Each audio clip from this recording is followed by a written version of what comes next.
A Assembleia Legislativa aprovou em definitivo, na semana passada, o projeto de lei que autoriza Goiás a aderir ao RRF, o regime de recuperação fiscal. 24 votos recebidos aí favoráveis ao projeto, 12 contra. Isso demonstra a articulação da base governista, já tendo em vista a PEC, proposta de emenda à Constituição, que estende o teto de gastos por 10 anos. Ela também está ligada ao RRF, precisa de, no mínimo, 25 votos para ser aprovada. Para falar sobre essas tramitações, articulações, a gente conversa agora com o presidente da Assembleia Legislativa de Goiás, deputado Lissauer Vieira. Presidente, obrigado pelo contato aqui na Sagres, bom dia. Mas contextualizando, né, Cileide, enquanto o deputado verifica ali o áudio, o projeto é o que efetivamente autoriza Goiás a aderir ao regime de recuperação fiscal. E a renovação do teto de gastos é uma exigência, Cileide, para adesão ao RRF?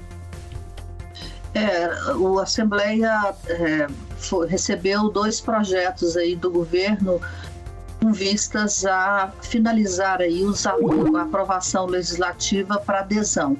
Um é o que aprova a entrada de Goiás no regime de recuperação fiscal, que foi aprovado na semana passada, e tem lá a espera que deve entrar na pauta dessa semana. É o projeto que, não, para essa semana não, ainda vai mais a gente vai falar isso com o presidente, acho que depois do dia 28, a PEC, né, Proposta de Emenda Constitucional do Teto de Gasto. Pode emendar, Cileide, que agora o presidente nos ouve. Bom dia, presidente. Bom dia Rubens, bom dia Cileide, agora sim, estava sem áudio, mas agora estamos aqui à disposição. Quero cumprimentar a todos os ouvintes da Sagres nessa manhã de segunda-feira.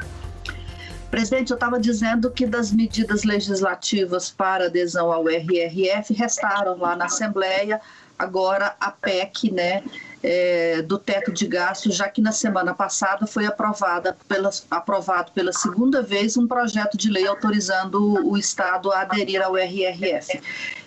Essa PEC ainda não entra essa semana na pauta?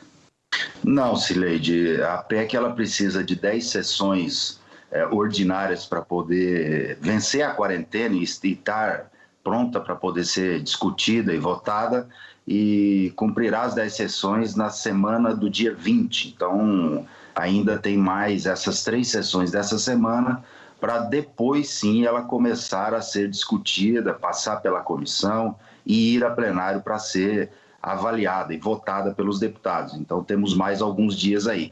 Provavelmente, no final do mês, nós votaremos e entregaremos essa PEC votada e, creio eu, que aprovada por governador. Bom, na semana passada foi aprovado o projeto de recuperação fiscal, um projeto que a Assembleia já tinha aprovado em julho de 2019, e na época a oposição criticou muito, disse que era inócuo aquele projeto porque a legislação da época não exigia que se fizesse aprovação prévia, e de fato ficou inócuo aquele projeto, deputado, porque a Assembleia teve que novamente se debruçar sobre o mesmo assunto.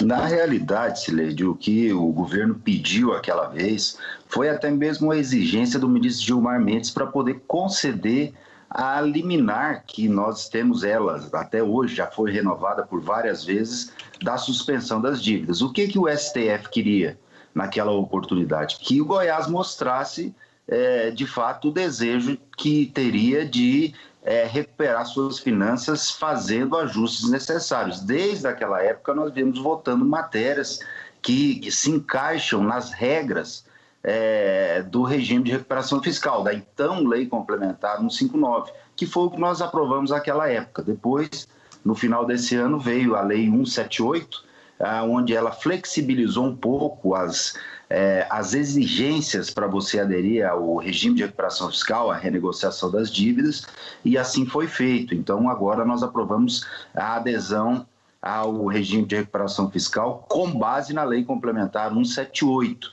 onde essa flexibiliza um pouco mais. Então, não é que foi inócua naquela oportunidade. Na realidade, o que aconteceu é que o ministro Gilmar Mendes, para conceder a liminar suspendendo o pagamento das dívidas do Estado, exigiu que nós aprovássemos e encaminhássemos ao STF essa autorização. Bom, durante os debates lá na Assembleia, nas 2 semanas em que o assunto entrou na pauta, a oposição ela reclamou muito de não conhecer o plano de recuperação com antecedência. E chegou a apresentar a própria base, né? Apresentou um relatório do Wilde Cambão em que estabelecia que o projeto só seria aprovado com a anuência dos demais poderes, né? A anuência do plano dos demais poderes. Isso foi retirado da pauta, ou seja, os demais poderes, no caso a Assembleia, o Judiciário, também não vão ficar sabendo do conteúdo desse plano. Não é assim, como diz a oposição, um cheque em branco ao governo? Cileide, eu quero deixar muito claro, eu já falei por outras oportunidades aqui, e isso não sou só eu que estou falando, você pode conversar com todos os poderes e órgãos autônomos, a forma que o governador Ronaldo Caiado conduz a gestão dele à frente do Executivo do Estado. Todas as decisões que precisaram ser tomadas até hoje foi chamado todos os chefes de poderes e órgãos autônomos. Nós participamos por várias e várias oportunidades com a Defensoria Pública, Tribunal de Contas dos Municípios, do Estado, Ministério Público e Poder Judiciário. Em todas as oportunidades o governador chamou. Mesmo antes da pandemia, naqueles momentos mais difíceis que o Estado vivia, que ainda tinha salários atrasados, muitos fornecedores, vinculações constitucionais de repasse a municípios atrasados, sempre o governador nos chamou para nós tomarmos juntos as medidas. Essas ações de renegociação das dívidas, do plano de recuperação fiscal do Estado, todas elas foram discutidas entre nós através de reuniões presenciais e várias reuniões por videoconferência. Então, todos eles têm acesso, sim, sabem que a renegociação das dívidas é necessária, é oportuno. Nós reunimos agora, 15 dias atrás, por videoconferência, mais uma vez, com os poderes, onde eles deram a anuência para a aprovação do plano de recuperação fiscal, e a secretária Cristiane Schmidt, a equipe técnica dela, lógico, sob o comando do governador, sempre tem nos mostrado e trazido à tona o que é o regime de recuperação fiscal. Vou te citar um exemplo aqui. Na semana passada, nas últimas 2 semanas, na realidade, a secretária e a sua equipe técnica reuniu individualmente com cada poder e órgão autônomo para explicar o que é essa adesão ao regime de recuperação fiscal. O plano simplesmente ele se resume em renegociação das dívidas e mais prazo, mais fôlego para pagamento dessas dívidas. Então é isso, não tem o que questionar nesse sentido. De fato, é a renegociação das dívidas. Bom, a adesão então vai se consumar. Essa semana o governador deve solicitar aí a homologação, né? E depois terá o prazo de 6 meses. Enquanto isso, a Assembleia tem que se preparar para ter voto, né? Para aprovar a PEC a partir da próxima semana. Quantos votos o governo já tem, sabendo que são necessários 25 pelo menos? Nós estamos trabalhando no sentido de ter pelo menos 27 votos. Eu creio que os deputados estão muito conscientes, apesar que alguns têm a sua questão partidária, ideológica, mas todo mundo sabe que isso é uma questão de vida ou morte para o Estado. Nós não estamos aqui falando em um plano de recuperação fiscal simplesmente por fazer. Qual governador vai querer para o seu estado um plano de recuperação fiscal se não precisar fazer isso? E isso não sou eu que estou falando, Cileide. O Supremo votou por 11 votos a 0, por unanimidade, a autorização do Estado a entrar na renegociação das dívidas. A AGU, da mesma forma, manifestou favorável, a PGFN também, a STN também. Então, nós estamos entendendo que Goiás tem feito o dever de casa, que precisa, de fato, dessa renegociação das dívidas. Então, é isso que nós temos conversado com os deputados e estamos conseguindo convencê-los. Hoje, eu creio que nós temos aí 26 votos, podendo chegar a 27 ou até, às vezes, um pouco a mais, mas o mínimo é 25, então creio que vai conseguir ser aprovado por uma margem um pouco, não muito, mas um pouco confortável. Isso é o número da base ou é o número para essa votação, presidente? Porque antes eram 23, acho que agora com o Chiquinho o número da base é 24 ou ele vai chegar nesses 26 ou 27 para a base como um todo? Rubens, alguns parlamentares são mais independentes, né? E tem algumas questões que eles não votam a favor, mas quando se fala em questão de Estado, nós conseguimos a adesão de 3 ou 4 parlamentares que sempre têm votado com a base. Eu cito um exemplo que votou em outras oportunidades contra os projetos do governo, mas agora alinhou com a base, já está pronto a votar, que é o deputado Virmontes Cruvinel, que entendeu a necessidade de poder ajudar o Estado a sair dessa crise e recuperar suas finanças. A mesma coisa o deputado Tiquinho Oliveira, que já declarou que é da base do governo. Então, eu creio que se tem 23, 24 ou 25, a verdade é que nós sempre, quando precisamos, em votações mais importantes, a gente consegue buscar esses votos e convencer os deputados da importância da matéria. Além desses 2 deputados que o senhor citou, a base já tem também o Paulo Trabalho, né, que votou com o governo no projeto, e tem o Arantes, o Henrique Arantes, que apesar de não ser da base, ele declarou que vota a favor da PEC. Tem um deputado aí, a oposição, o governo busca na oposição mais um deputado para chegar a esses 27? Olha, nós estamos abertos ao diálogo. Eu falo nós, eu quanto presidente da Assembleia, que tenho ajudado o governo a poder viabilizar esses votos. E se eu estou ajudando, eu posso até mesmo, nesse caso, falar em nome do governo. Nós estamos, sim, buscando mais votos. Lógico que 25 já é a conta necessária, 26 melhor, 27 melhor, mas se a gente puder convencer a todos e ter os votos de todos, melhor ainda, porque aí vai mostrar ainda mais que Goiás necessita e está no caminho certo. Óbvio que nós não vamos conseguir todos os votos, mas o diálogo está aberto com todos os parlamentares, independente de qual partido seja, independente de qual linha defenda lá na Assembleia Legislativa, nós vamos buscar tentar conseguir o máximo de votos possíveis. Deputado, só uma observação sobre uma fala do senhor agora há pouco. O senhor disse que, ao citar os órgãos que apoiaram a entrada de Goiás no RRF, votaram a favor, o senhor citou a STN, a Secretaria do Tesouro Nacional do Ministério da Economia. O órgão foi contra. Durante todo o processo na Justiça, a STN lutou bravamente contra a entrada de Goiás na recuperação fiscal, porque acha que Goiás não cumpre requisitos como outros estados cumpriram, né? Então lutou até o último minuto contra essa adesão, e isso está muito claro na ação que o ministro julgou lá. Toda a participação, em todos os momentos, a STN recusou todas as ofertas feitas por Goiás. Então é o órgão que não acha que Goiás tem que aderir.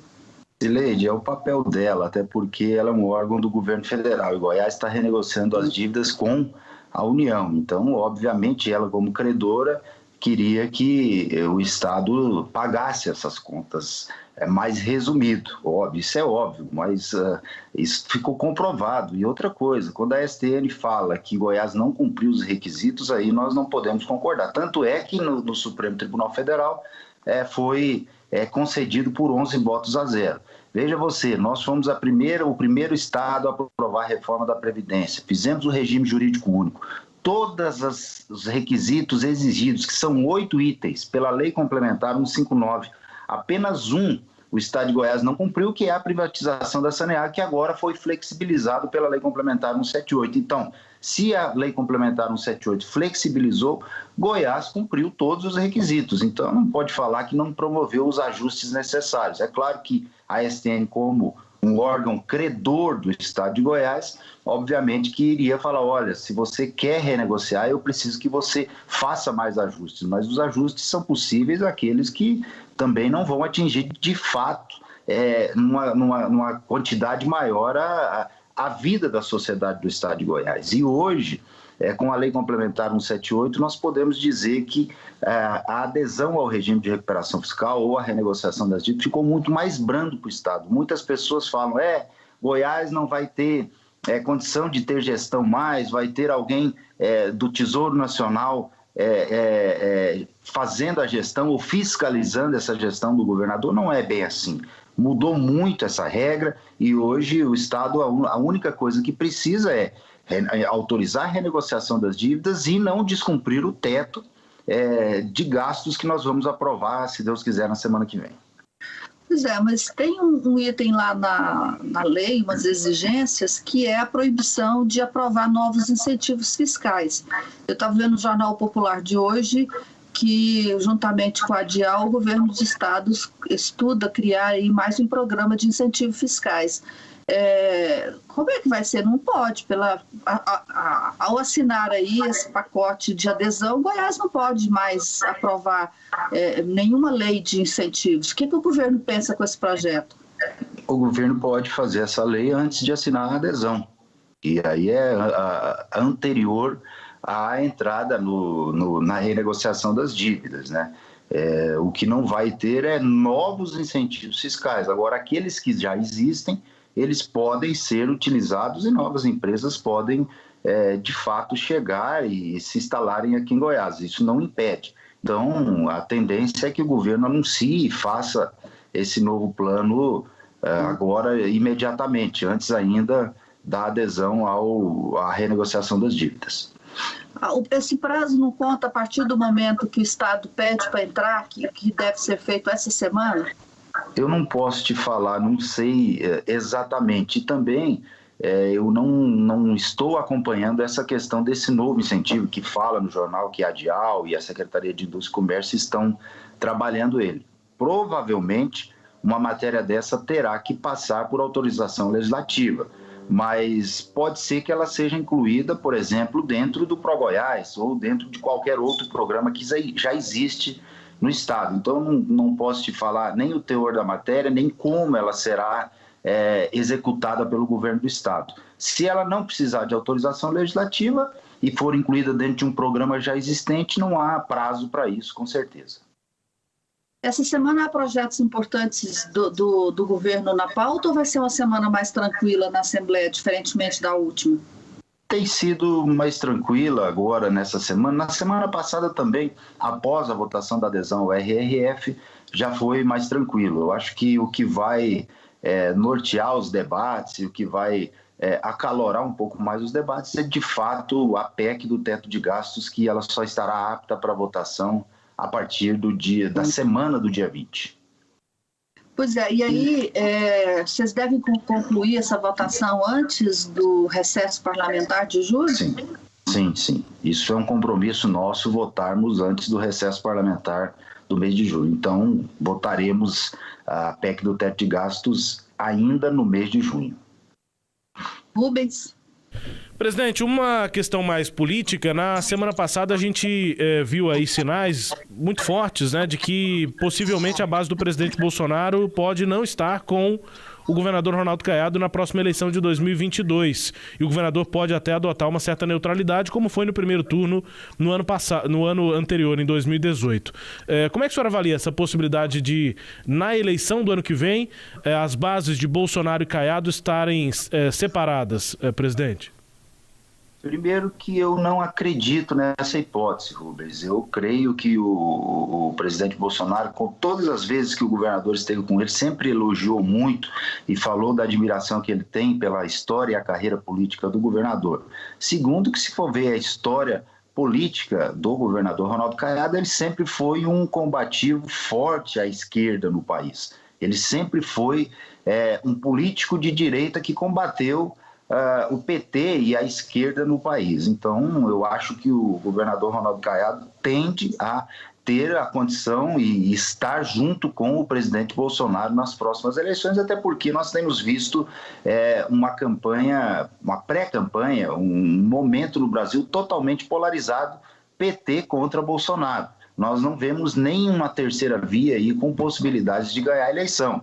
A gente sabe que o governador, ao longo do mandato, teve alguns embates, até mesmo de convicções com o presidente Bolsonaro, mas isso é natural no processo democrático e dentro da política. Eu creio que a linha política do governador o colocará no palanque do presidente Bolsonaro. Agora, existem alguns partidos que são ou poderão ser aliados ao governador que talvez estejam apoiando outra candidatura à presidência da República, que seja ela da esquerda ou que seja ela do centro, enfim. Eu vou citar um exemplo aqui, o PDT, que da deputada Flávia Moraes, é um partido que foi aliado ao governador e esteve com o Ciro Gomes na eleição passada e provavelmente estará com o Ciro Gomes mais uma vez nessa eleição. Isso não significa que o governador Ronaldo Caiado tem que estar com o Ciro Gomes. Cada partido aqui tem a sua independência e é livre para escolher os apoios a nível federal. Eu acho que essa linha que será adotada pelo governador. Agora, dizer que o governador pode, por exemplo, estar no palanque da esquerda aqui em Goiás, do PT ou qualquer outro, eu acho que essa opção ela é nula na atual conjuntura e pela história política do governador Ronaldo Caiado. Presidente, aí aproveitando para esse assunto, Rubens, o presidente do seu partido, o deputado federal Elias Vaz, do PSB, né, ele está dizendo que o PSB não participará de chapa que tem o apoio ao governador. Apoio ao presidente, né? O presidente, desculpa. Já que o senhor está dizendo isso, e eu concordo com o senhor, eu também acho que o governador não vai ficar neutro, né? Ele vai apoiar sim o presidente da República. Como é que fica o senhor nessa história, já que o seu partido não apoiará uma coligação de apoio a Jair Bolsonaro? O presidente Elias Vaz sempre deixou isso muito claro para mim, que se o partido aqui, o governador Ronaldo Caiado, estiver declaradamente apoiando o presidente Bolsonaro, o PSB não tem condições por diretrizes nacionais, apesar de que aqui em Goiás nós temos um alinhamento com o governador. Então eu quero deixar isso muito claro. Eu tenho um diálogo bastante transparente com o presidente Elias Vaz, o deputado federal.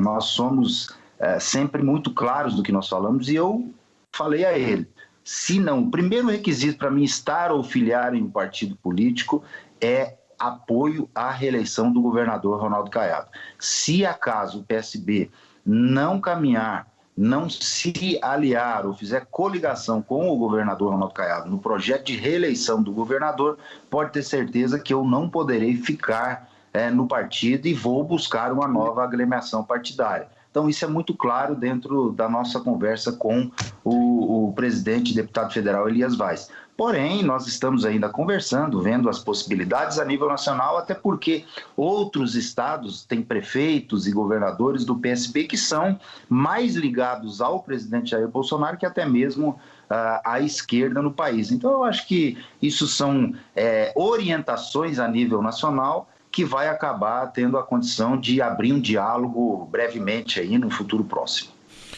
O senhor considerou a proximidade de Caiado e Bolsonaro, mas as circunstâncias não podem afastar os grupos políticos porque há essa insatisfação de parte da base bolsonarista com o governador, naquela manifestação na Praça Cívica. Ele disse que não precisaria do voto daqueles bolsonaristas que estavam se manifestando. Teve aquele momento em que ele realmente criticou as ações do presidente em relação à pandemia, e os bolsonaristas estão já considerando lançar outra candidatura.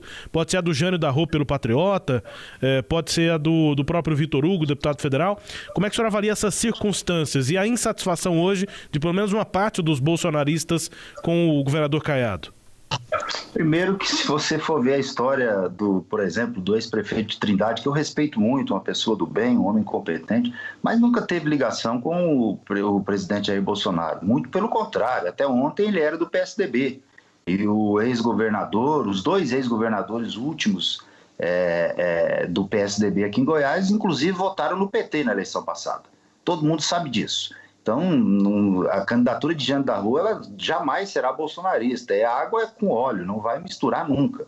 A questão de alguns adeptos ao presidente Bolsonaro, que são um pouco mais radicais, como também existem aqueles adeptos ao PT, que são um pouco mais radicais, que têm esse radicalismo um pouco mais aflorado, obviamente, às vezes não concordaram com alguma atitude do governador, mas eu volto a repetir, nós vivemos num país democrático, o governador é governador do estado de Goiás, ele tem que tomar as decisões convictas que ele tem, principalmente como médico que é. E também nós sabemos e respeitamos as posições do presidente Jair Bolsonaro, por mais que às vezes a gente não concorde com alguma ação, principalmente no que tange à pandemia e as regras que as autoridades sanitárias recomendam para a população, a gente vê que o presidente quebra muitas dessas regras e dá mau exemplo.